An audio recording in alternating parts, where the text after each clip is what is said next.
ริปนี้ Cross Cutting Journey ออกเดินทางมาที่กรุงปักกิ่งเมืองหลวงของสาธารณรัฐประชาชนจีน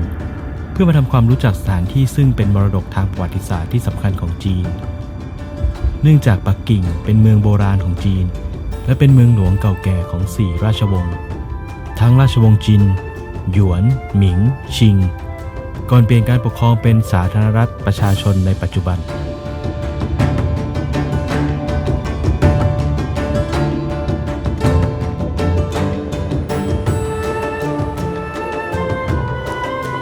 ปักกิ่งจึงได้สะสมวัฒนธรรมและบันทึกเหตุการณ์ต่างๆอันเป็นประวัติศาสตร์หลายพันปีของประชาชาติจีนเอาไว้มากมาย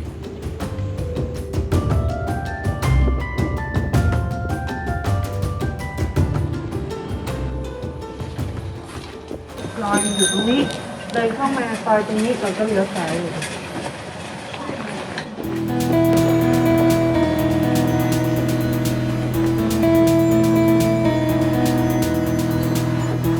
จากสนามบินพวกเราเดินทางไปที่พักย่านตงซื่อหูทงซึ่งอยู่ในเขตตะวันออกของกรุงปักกิ่ง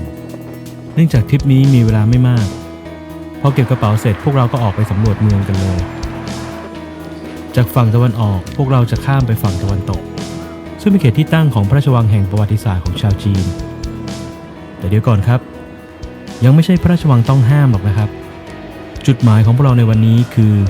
หยวนหมิงหยวนและอีเหอหยวน2พระราชวังฤดูร้อนของราชวงศ์ชิงครับพวกเรานั่งรถไฟใต้ดินมาลงที่สถานีอูต้าโกแล้วแวะหาอาหารเช้ากับกาแฟเติมพลังกันก่อนตรงข้ามสถานีมีร้านชื่อ The Bridge Cafe ดูน่านั่งดีเดี๋ยวลองเข้าไปชิมกันเลย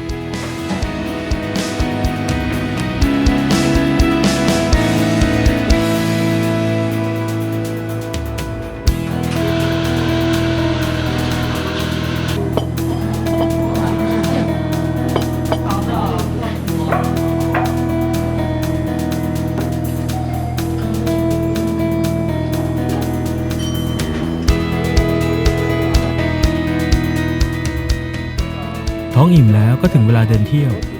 บริเวณใกล้ๆมีมหาวิทยาลัยชื่อดังของจีนตั้งอยู่คือมหาวิทยาลัยชิงหัว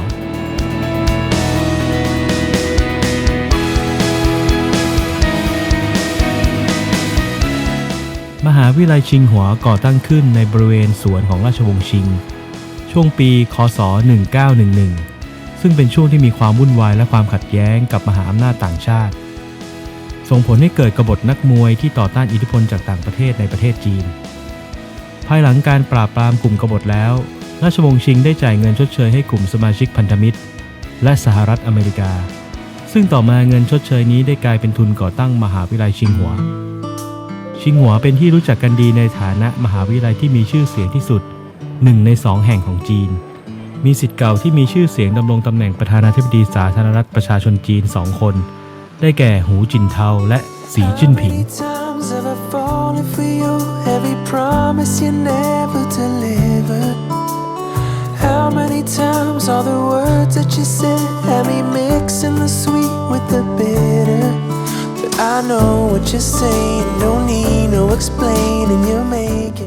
และในปี 2019 มหาวิทยาลัยชิงหัวก็ขึ้นแท่นมหาวิทยาลัยที่ดีที่สุดของเอเชียแซงหน้ามหาวิทยาลัยแห่งชาติสิงคโปร์ตามการจัดอันดับของนิตยสาร Times Higher Education นิตยสารการศึกษาชื่อดังของอังกฤษ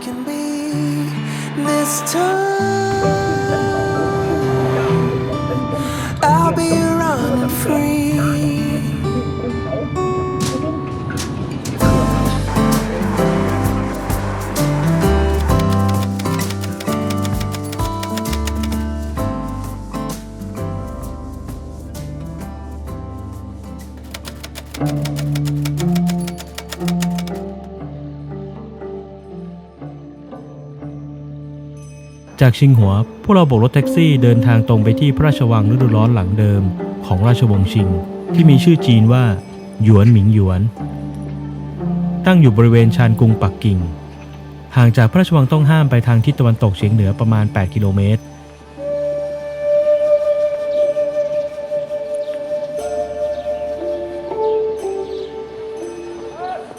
พระราชวังหยวนหมิงหยวนถูกสร้างขึ้นในคริสตศตวรรษที่ 18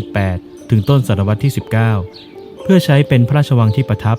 และสวนสำหรับพักผ่อนของจักรพรรดิราชวงศ์ชิงหลายต่อหลายพระองค์เป็นเวลาถึง150 ปีหากมีคำถามว่าเมื่อมีพระราชวังต้องห้ามที่ยิ่งใหญ่แล้วใยจึงต้องสร้างหยวนหมิงหยวนให้ยิ่งใหญ่อลังการเช่นนี้ด้วยอาจเป็นเพราะฮ่องเต้ราชวงศ์ชิงซึ่งเป็นชนเผ่าแมนจูรักการใช้ชีวิตท่ามกลางธรรมชาติย่อมอึดอัดกับพระราชวังที่มีสิ่งก่อสร้างและสถาปัตยกรรมที่แสดงถึงอำนาจและความยิ่งใหญ่ไม่ใช่ที่อยู่อาศัยที่ให้ความสบายใจนักหยวนหมิงหยวนจึงทำหน้าที่เป็นพระราชวังที่ฮ่องเต้ทรงอาศัยอยู่จริง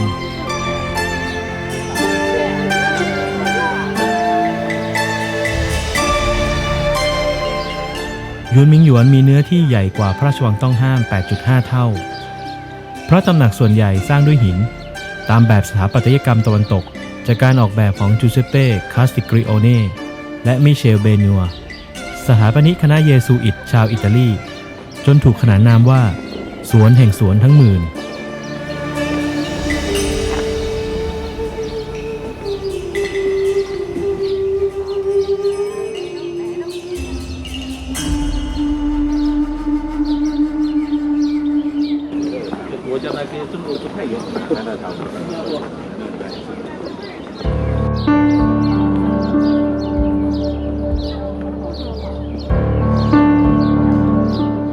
แต่ทุกสิ่งที่รุ่งเรืองย่อมมีวันล่มสลาย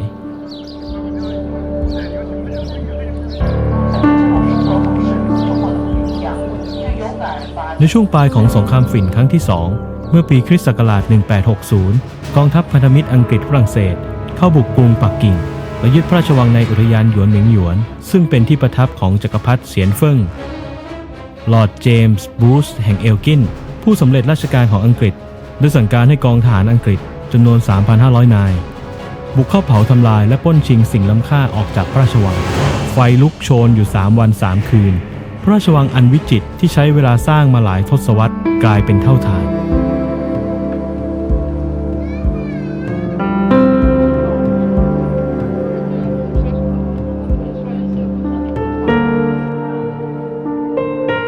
ในยุคปัจจุบันทางการจีนเคยพิจารณาถึงความเป็นไปได้ที่จะสร้างพระราชวังหยวนหมิงหยวนขึ้นมาใหม่แต่ในที่สุดก็ได้ตัดสินใจอนุรักษ์ซากปรักหักพังไว้ในสภาพเดิมเพื่อใช้ซากโบราณสถานบอกเล่าประวัติศาสตร์ให้กับคนในชาติว่าครั้งหนึ่งชนชาติจีนเคยถูกย่ำยีเมื่อบ้านเมืองอ่อนแอเพียงแค่เศษซากก็ทำให้ผู้ที่ได้มาเยือนจินตนาการถึงพระราชวังอันงดงามและวันเวลาอันน่าหดหู่ได้กลายเป็นบาดแผลทางประวัติศาสตร์ที่บาดลึกในจิตใจและย้ำเตือนถึงความเจ็บปวดทุกครั้งที่ได้เห็น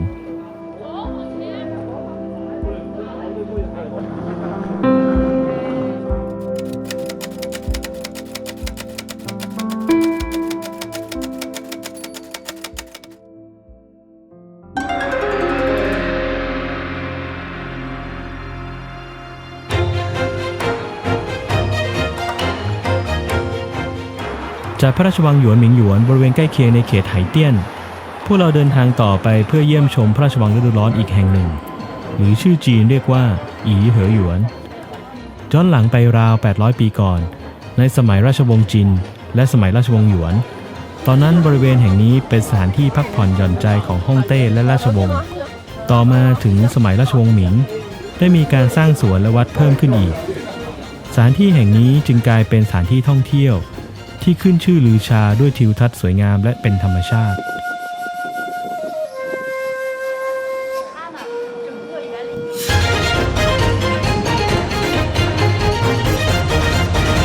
ในสมัยราชวงศ์ชิงช่วงปีคริสตศักราช 1749 จักรพรรดิเฉียนหลงทรงมีดำริให้ทำการขุดลอกคูคลองและปรับปรุงสิ่งก่อสร้างบริเวณภูเขาและทะเลสาบขึ้นตามแนวคิดในการสร้างอุทยานครั้งใหญ่โดยมีการขุดขยายทะเลสาบให้มีพื้นผิวน้ำกว้างขึ้นและเอาดินที่ขุดจากทะเลสาบไปถมเป็นภูเขาเพื่อเทิดพระเกียรติพระมารดาของพระองค์เนื่องในโอกาสทรงเจริญพระชนมายุครบ60 พรรษาอุทยานแห่งราชสำนักขนาดใหญ่แห่งนี้มีชื่อว่าชิงอี้หยวนแต่ชิงอี้หยวนถูกทหารพันธมิตรต่างชาติที่รุกรานจีนเผาทำลายถึง2 ครั้งในช่วงปีคศ 1860 และคศ 1900 พระ ระนางซูสีไทเฮาจึงได้นำงบประมาณสำหรับสร้างกองทัพเรือมาทำการซ่อมแซมโดยไม่สนใจสภาพความมั่นคงและผลกระทบต่อประเทศชาติ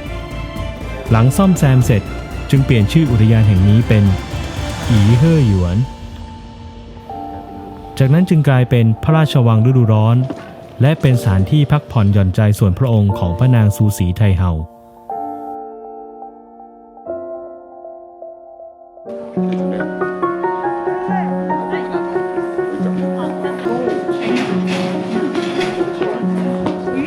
จุดสำคัญในพระราชวังฤดูร้อนคือระเบียงยาวรูปโค้งเลียบไปตามริมทะเลสาบมีชื่อภาษาจีนว่าฉางหลางได้รับการบันทึกให้เป็นระเบียงประดับภาพเขียนที่ยาวที่สุดในโลกซึ่งภาพเขียนจะเกี่ยวกับทิวทัศน์บ้านเมืองและผู้คนแต่ละภาพจะไม่ซ้ำกันและมีจำนวนมากอยู่ในกรอบรูปครึ่งวงกลมแบบจีน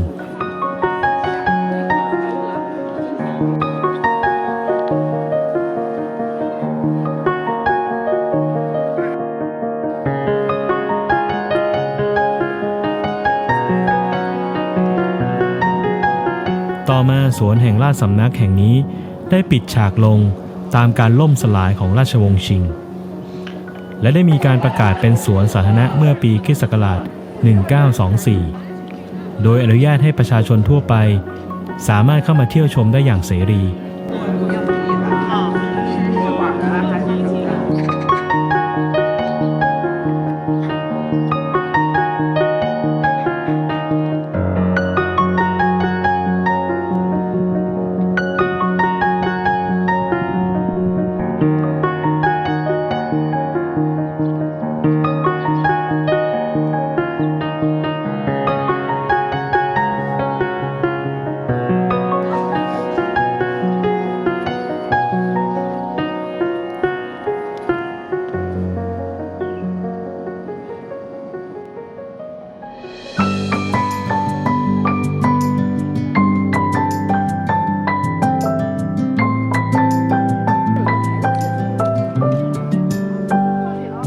May you always find your way to higher ground. May you always keep your head held up high. Pretty little thing, you're a diamond in the rough, shining from within. I can tell that you're tough. Just the sight of you when I'm at my weakest point.Makes a world of difference, oh you make me strong. Pretty little thing, you're a diamond in the rough, shining from within. I can tell that you're tough. Ordering a cup of love, feel it rising up and above. You will always keep my heart and soul strong.Plant your seeds and watch them grow. The light will always know where to go. You will always keep my heart and soul strong. ในปี 1998 อีเหอหยัวได้รับการคัดเลือกให้เป็นมรดกโลกทางวัฒนธรรมของ UNESCO World Heritage โดย UNESCO ให้คำอธิบายถึงอีเหอหยวนว่าเป็นการแสดงออกที่โดดเด่นทางศิลปะสร้างสรรค์ของการออกแบบสวนภูมิทัศน์แบบจีนซึ่งผสมผสานการทำงานของมนุษย์และธรรมชาติเข้าไว้ด้วยกันอย่างกลมกลืนอีกทั้งเป็นแม่แบบของปรัชญาและการฝึกฝนศิลปะของจีนเป็นที่รวบรวมสัญลักษณ์อันแข็งแกร่งของหนึ่งในอารยธรรมสำคัญของโลก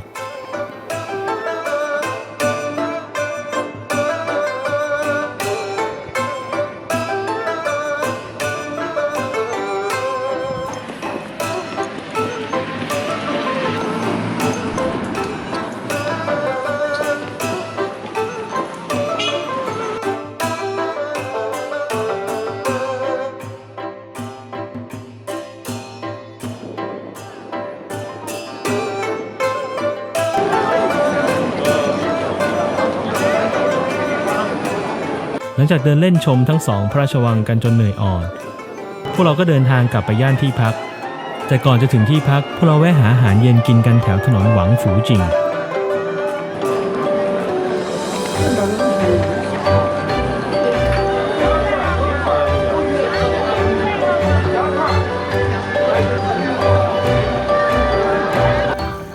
านอาหารที่เราจะขอใช้บริการในวันนี้ก็คือไหตี้เหลาร้านชาบูหม้อไฟชื่อดังของจีนเผ็ดลิ้นอิ่มท้องกลับไปนอนสบายแล้วครับคืนนี้ 你好。